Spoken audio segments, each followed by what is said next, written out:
palabras que son para vivirlas. Mensajes que revelan una oportunidad de crear una nueva vida para ti y los demás. Conócela, vívela. Palabra viva, una iglesia para vivir. Basados en el libro de Proverbios, las 7 columnas de la sabiduría son los 7 temas más importantes que menciona Proverbios. Es decir, aquellas 7 cosas que más se repiten en el libro de Proverbios o que más se le dedica palabras para enseñar sobre algo. Por tal motivo, hemos visto cómo se es enriquecida la vida con temas muy diferentes. Vimos anteriormente temas tales como cómo hacerte sabio, cómo adquirir sabiduría, inteligencia. Vimos temas relacionados a la familia, cómo tener un buen hogar, una buena familia, un buen matrimonio, ser buenos padres, ser buenos hijos. Vimos también al respecto de la economía, cómo desarrollar finanzas, riquezas, prosperidad, cómo ahorrar, cómo invertir. Todo ese tipo de cosas lo estuvimos estudiando para que si tú quieres tenerlo, están grabados en DVD a fin de que tengas información. Hoy veremos la cuarta de las columnas, que en realidad es la primera. Podríamos llamarla primera, pero lo hicimos de esta forma para engancharte, porque si te hablo acerca de familia y finanzas, te engancho al resto de la serie. Si empiezo con esta, a lo mejor tú vas a decir, no, pastor, está muy duro, porque es la más fuerte, la columna más difícil, más dura, más fuerte, pero también es la primera y más importante de todas. Hoy quiero hablarte acerca de ser santo y temeroso de Dios. Lógicamente la más fuerte, más difícil. Dice Proverbios 9:1, la sabiduría edificó su casa, labró sus 7 columnas. Una vez una esposa acompañó a su marido al doctor. Ya saben ustedes que por lo general el hombre no va al doctor hasta que de plano ya se anda muriendo, ¿verdad? Y a veces va porque la esposa lo lleva. Ándale, como niño pequeño, ¿verdad? Vamos al doctor. Y lo llevó al doctor y el doctor le dijo, bueno, no me gusta nada el aspecto de su marido. Y dijo, a mí tampoco, pero es muy bueno con los niños. Entonces, hablar de santidad, hablar de no defectos, hablar de no errores, de no caídas, de no comportarse mal, de ser perfecto en el sentido impecable, analizando la naturaleza humana, analizando la historia del ser humano, parecía lo más incongruente. Vemos al ser humano totalmente falible, cayendo una y otra vez, cometiendo toda clase de cosas terribles. Vemos a la humanidad a lo largo de su historia hacer un cúmulo de errores, de pecados, de maldades, y aún gente buena, como dice la Biblia, no he visto hombre que haga el bien y nunca peque, aún gente buena haciendo cosas malas. Y hemos visto como un infinito de fallas vez tras vez. Y si algo podríamos hablar de los seres humanos, pues podríamos hablar de sus errores, de sus pecados, de sus fallas. Podríamos hablar de que somos carne, podríamos hablar de que somos terrenales, falibles, moldeables, ¿verdad? Como aquel hombre que fue al zoológico, lo vio un mono y cuando lo vio dijo, oye, ¿a ti quién te dejó salir? ¿Verdad? Parecía de plano. En fin, a veces no somos necesariamente el mejor ejemplo de bondad, de santidad, de pureza, de limpieza, de buena vida. Y deberíamos ser una raza, un género, una especie que representa el fallar. Deberíamos ser así, pero la Biblia está llena de mandamientos de no pecarás, no hacer esto, no hacer lo otro, sé santo. Y cuando encontramos una y otra vez, hay un choque entre la historia humana y lo que la Biblia enseña, que se golpea. Y dice, bueno, ¿qué es lo que significa entonces santidad? ¿Qué es santidad? ¿Cómo ser santo? ¿Cómo logro esto? ¿Cómo lo vivo? Es muy incongruente. ¿Es acaso para mí? ¿O los parámetros de Dios son muy diferentes a los míos? A lo mejor lo que Dios ve como santidad para mí no es lo que yo pensaría por santidad para mí. A lo mejor no se refiere, no estoy diciendo que ahí sea, pero a lo mejor dirá alguien, no es la santidad humana como la santidad divina. ¿Cómo es esto posible? Por ejemplo, cuando tú ves la Biblia, te encuentras libros como el libro de Job, que en el primer capítulo, en el verso 8 del libro de Job, Dios presume a Job y lo presume ante el diablo. Imagínate, ante el peor crítico y acusador de todos, así el diablo es lo peor acusador, y lo describe Dios a Job diciendo, varón justo y perfecto, temeroso de Dios y apartado del mal. Y uno dice, Señor, pues ¿cómo? Dice, no hay otro como él en la tierra, dijo Dios.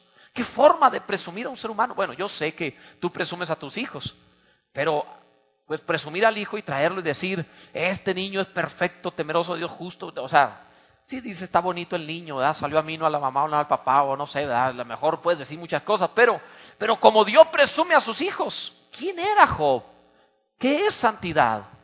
¿En qué se basa esto? ¿Cómo puedo cambiar la vida? ¿Cómo puedo ser santo?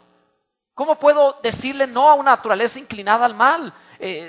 Pablo, escribiendo a los Romanos en el capítulo 7, parece un libro de lamento, en donde, bueno, el libro es glorioso, pero parece un capítulo, el 7, de lamento, en donde él empieza a decir: encuentro una ley dentro de mí que me lleva a hacer lo malo, y yo quiero hacer el bien, pero dentro de mí hay una ley que me dice que haga el mal, de manera que ya no soy yo quien hace aquello, sino el pecado que mora en mí. Porque con mi carne quiero hacer lo malo, y con mi espíritu quiero amar a Dios y hacer lo bueno, y dentro de mí yo deseo el bien, pero luego hay otra ley en mis miembros que me lleva al mal. Y dice: miserable de mí, ¿quién me librará de este cuerpo de muerte?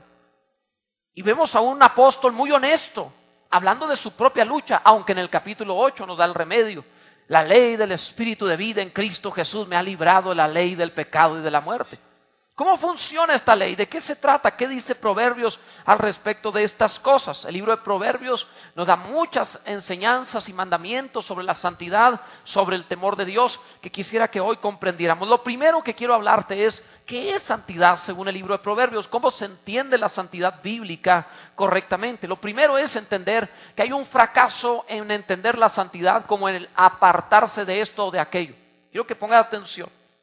Esa forma de ver la santidad como no hagas esto, no hagas aquello, no digas tal cosa, no vayas a tal parte, no comas, no hables, no digas, no toques, no es realmente la santidad.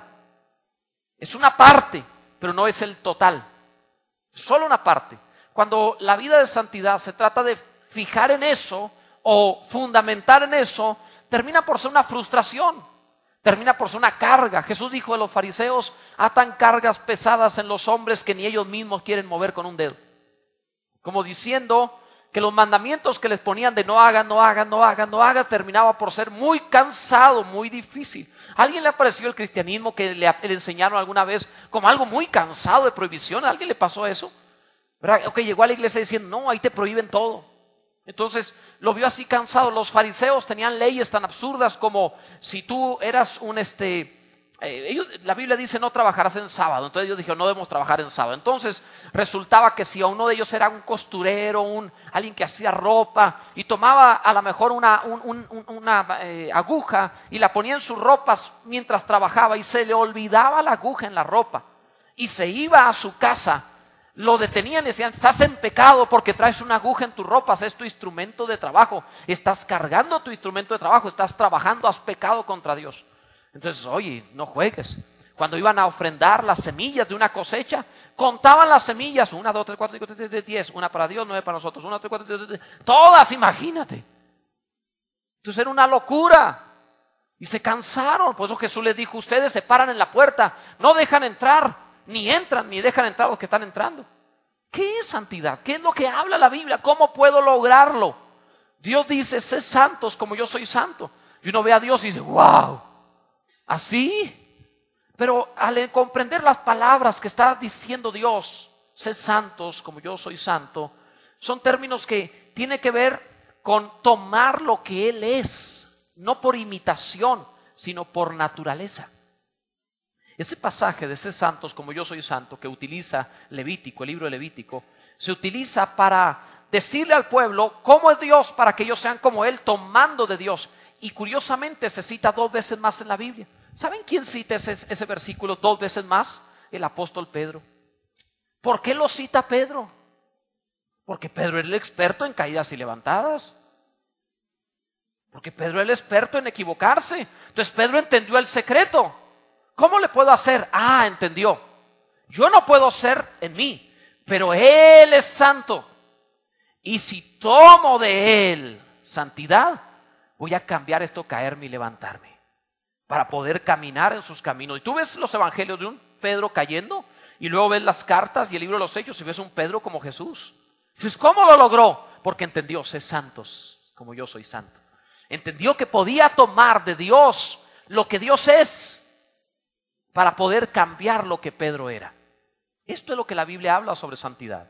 No es una regla, una ley de mandamiento de lo que no debes hacer, sino es una persona que tienes que recibir y hacer fluir o crecer en ti.